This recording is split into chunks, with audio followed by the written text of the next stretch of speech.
Maurice Fangnon, a radical on trial by Anthony Akaeze. Nigeria. Org. I met him 6 times, between 2017 and 2018, 3 of which were in the most unlikely place court. Well, unlikely, for someone unfamiliar with him. Truth is, anyone who knows Maurice Fangnon well, who follows his work or antecedent, won't consider his appearance or trial in court unlikely or strange. For Maurice Fangnon courts trouble. When a 61-year-old man, who should be content spending and enjoying time with his family or savoring the fruit of his labor, prefers, as it seems, to fraternize with oppressed or poor residents of Lagos who have been at the receiving end of Lagos state government's might and determination to possess their land, it isn't unlikely he could end up in court one day.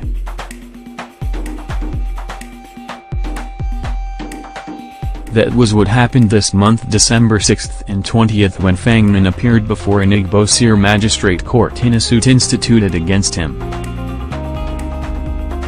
It wasn't, however, the Lagos state government that dragged him to court, but the police, based on a petition allegedly written by the Elegushi royal family which claimed that Fangnon had maligned their name in a matter involving Otodo Gbame community. Otodo Gbame used to be a fishing community in Lekki, Lagos. It was a poor fishing community in a rich neighborhood. Both the poor and rich within that part of Lekki appeared to coexist until the Lagos state government headed by Akinwunmi Mbode came up with a plan to rid the state of slums. In October 2016, Mbode announced his government's intention to start demolishing all shanties on waterfronts across the state within 7 days. A week after issuing the order, Ilu-Biron, a waterfront community in the state, was demolished. The threat had become reality. Efforts by non-governmental organization, Justice and Empowerment Initiatives Nigeria, lawyers to some waterfront settlements in the state to stop the Lagos state government from demolishing more waterfront communities, amounted to nothing as the Lagos state government carried out more demolitions, including the one of April 9 last year, when it let loose its security officials to attack and set fire to Otodo Gbame.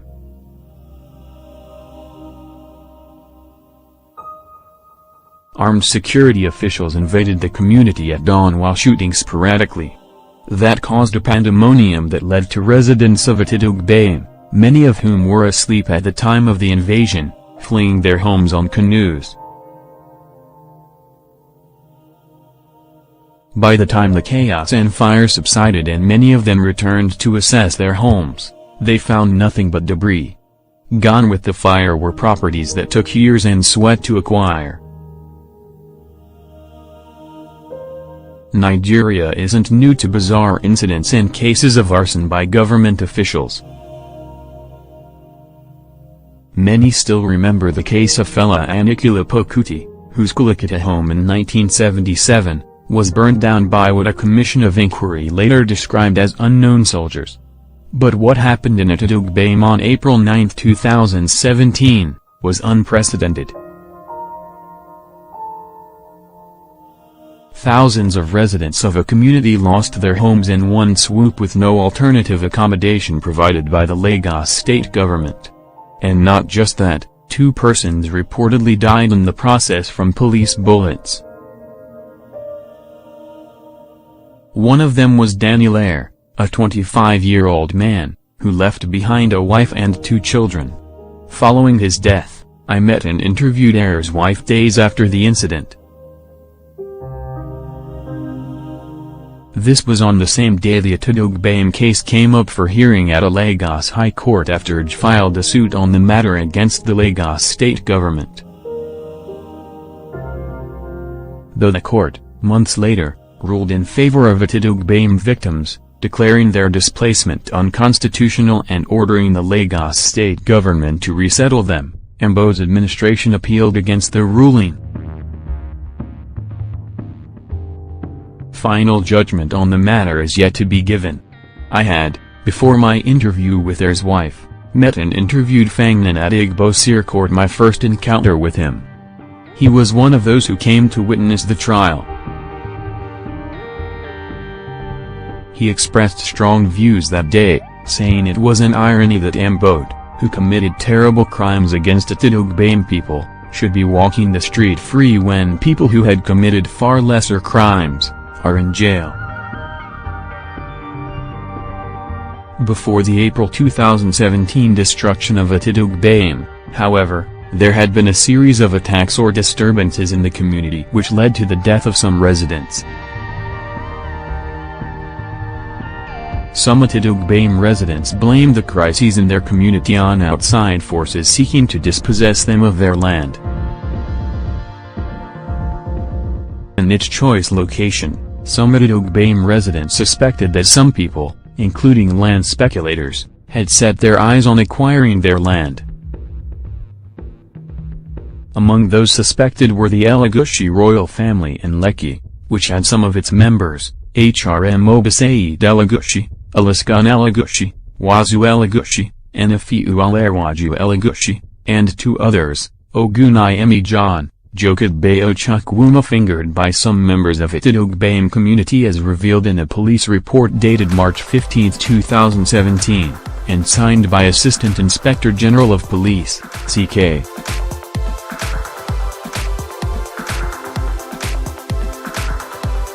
Adranti. The suspects, based on a 2014 disturbance, were accused of arson, murder and forceful eviction of Otodo Gbame indigenes from their land. According to Adranti's report, Henu Solomon, the chairman of Otodo Gbame, said the community engaged the services of an NGO, Center for the Defense of Human Rights and Democracy in Africa, led by Fangnon, who came to their aid when virtually all security agencies failed them. Solomon was further reported as saying that the NGO reported on their behalf the attack of 11th of September, 2014 that led to the death of 3 members of their community to the Commissioner of Police, Lagos State Command, who directed the state Sidpanti Lagos to investigate, which they judiciously did until the Elagushi family used their influence to transfer the case to FSID, Alagban Lagos, where those detained were released without prosecution.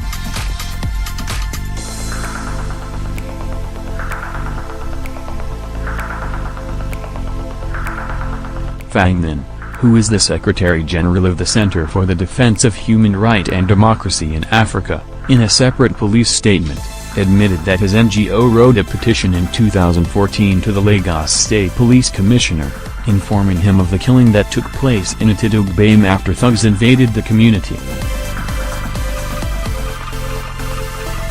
However, Adranti, in his March 15, 2017 report, states that the allegations of arson and murder leveled against Wazu Elagushi and others in the alleged attack of 11th and 17th of September, 2014, had been knocked out by the Department of Public Prosecution, DPP, in their report No.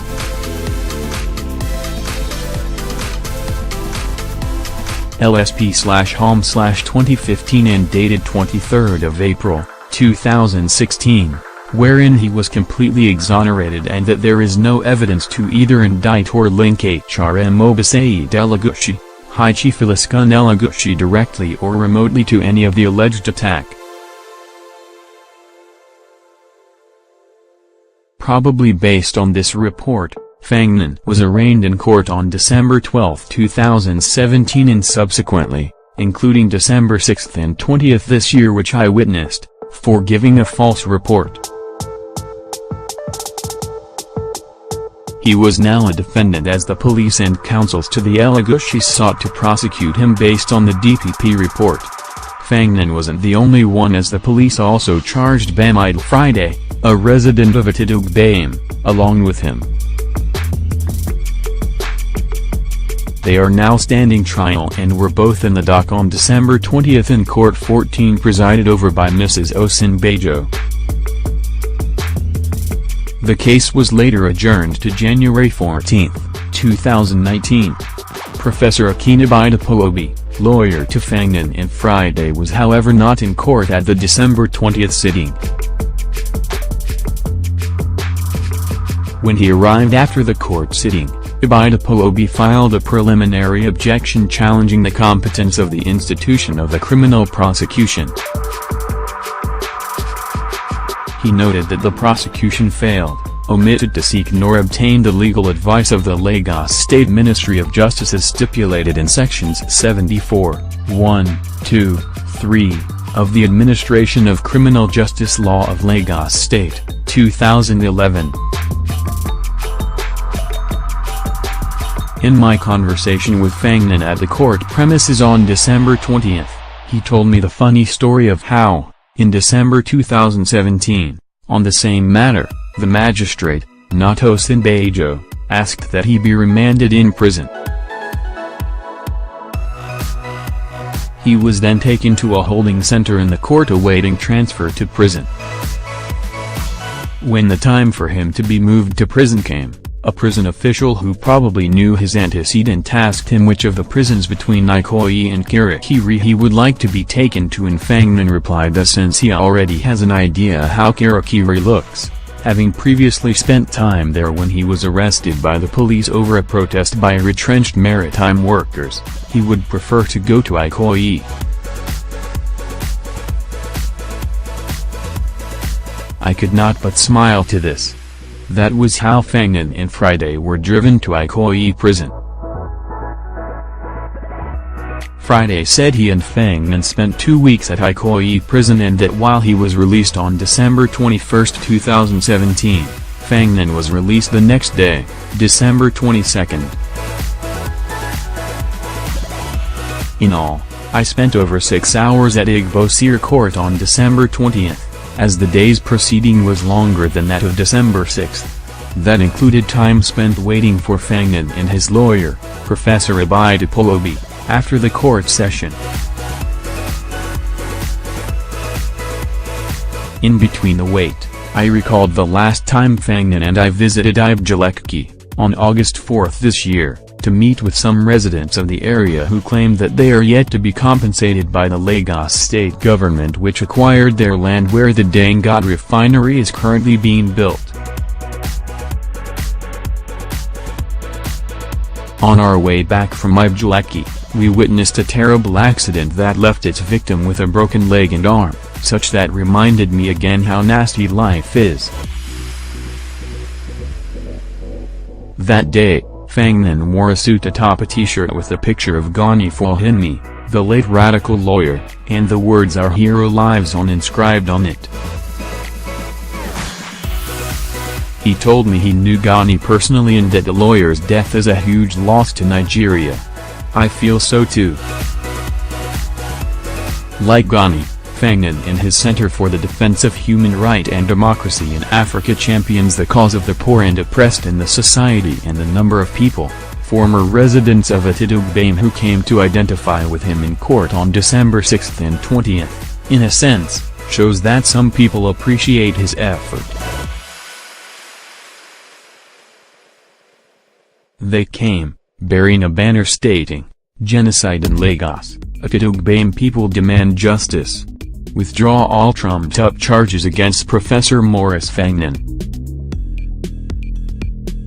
Amnesty International also considers Fangnon a brave man risking everything to shine a light on injustice and demanding that all charges against him be dropped. A native of Benin Republic who has lived in Nigeria since 1981, after escaping the claws of Matthew Kirikou, then military leader of his country, for his activism, Fangnon has fought many battles in Nigeria and Benin. He says jokingly that while he ran to Nigeria for safety decades ago, he now freely visits his country, a way of asserting that he outlived his enemies, as Kirikou, who quit power in 2006 after his third stint in the saddle, died in 2015. How Fangnon's current case will end is unknown, but the man says he won't give up the battle for a better world. He considers the court case instituted against him by the police and Elegushi royal family a ploy by his traducers and their agents to silence him, as they have boasted that they will keep me personally occupied with legal cases and criminal exposure to the point of surrender, but says he cannot be cowed. "I will never give up, never. I will fight to the end," he says, in an unmistakably defiant tone. Anthony Akaeze is a Nigerian freelance journalist.